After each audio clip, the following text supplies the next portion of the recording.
வரும்போது அடக்கம் நிறைந்திருந்துச்சு. இப்ப நான் பேச வரும்போது கருணை அடிப்படையில ஆடியன்ஸ் இருக்காங்க.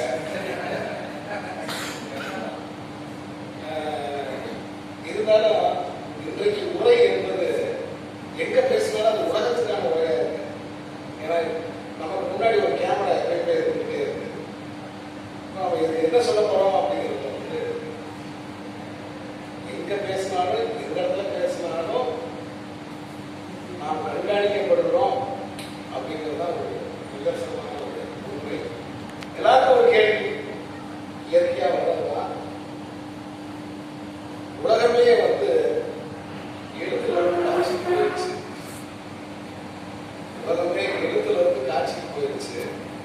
நீ என்னடா காட்சியில இருந்து எழுத்துட்டு வர்ற?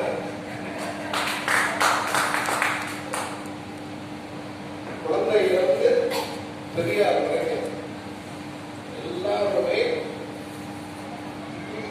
இப்படிதான் இருக்காங்க. ஆனா அவங்க பார்த்துட்டு இருக்கிறது காட்சி.